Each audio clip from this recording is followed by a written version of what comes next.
بسم اللہ الرحمن الرحیم۔ السلام علیکم ورحمۃ اللہ وبرکاتہ۔ امید ہے سب دوست بالکل خیریت سے ہوں گے۔ اگر آپ نے میرا چینل ابھی تک سبسکرائب نہیں کیا تو کائنڈلی سبسکرائب کر لیں تاکہ ہر نئی آنے والی ویڈیو آپ کو وقت پر مل سکے۔ دار چینی کو لوگ کھانوں کو خوشبودار بنانے والے جزو کے طور پر تو جانتے ہیں، لیکن اکثر لوگوں کو معلوم نہیں ہے کہ یہ جلد کو جوان رکھنے کے لیے بھی ایک لاجواب نسخہ ہے۔ جلد کو تر و تازہ اور جوان رکھنے کے لیے دار چینی کو کئی طرح سے استعمال کیا جا سکتا ہے۔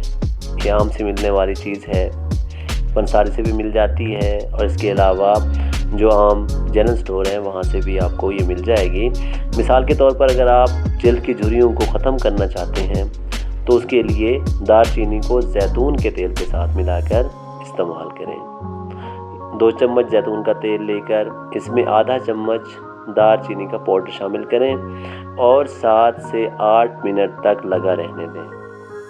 اس کے بعد چہرے اور گردن کا اچھی طرح مساج کریں اور پھر چہرے اور گردن کو کسی صاف اور نمدار کپڑے سے اچھی طرح صاف کر لیں۔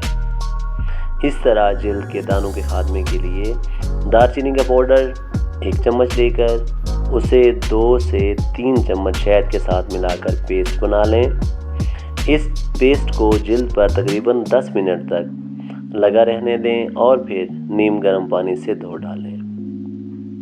اس نسخے کے استعمال سے آپ جلد کے دانوں سے بآسانی نجات پا سکتے ہیں۔ اگر آپ جلد کو تر و تازہ اور چمکدار بنانا چاہتے ہیں تو اس کے لیے دار چینی کو کیلے کے ساتھ ملا کر فیس ماسک کے طور پر استعمال کریں۔ یہ فیس ماسک بنانے کے لیے 1 عدد کیلے کو مسل لیں اور اس میں 1 چمچ دار چینی کا پاؤڈر شامل کریں۔ اگر آپ چاہیں تو اس میں 2 سے 3 چمچ شہد بھی شامل کر سکتے ہیں۔ اس فیس ماسک کو چہرے پر لگا کر خشک ہونے دیں اور تقریباً 10 منٹ بعد دھو ڈالیں۔ چہرے کی چھائیوں کے خاتمے کے لیے دار چینی کے تیل اور ناریل کے تیل کو برابر مقدار میں مکس کریں اور اس کے ساتھ چھائیوں والی جگہ پر نرمی کے ساتھ ہلکا ہلکا مساج کریں۔ چھائیوں کے خاتمے کے لیے اس نسخے کا باقاعدگی سے استعمال کریں۔ لازمی آزمائیے گا، پھر حاضر خدمت ہوں گا۔ میرے چینل لازمی سبسکرائب کیجیے گا۔ اللہ تعالیٰ آپ کو خوش و خرم رکھے۔ اللہ حافظ۔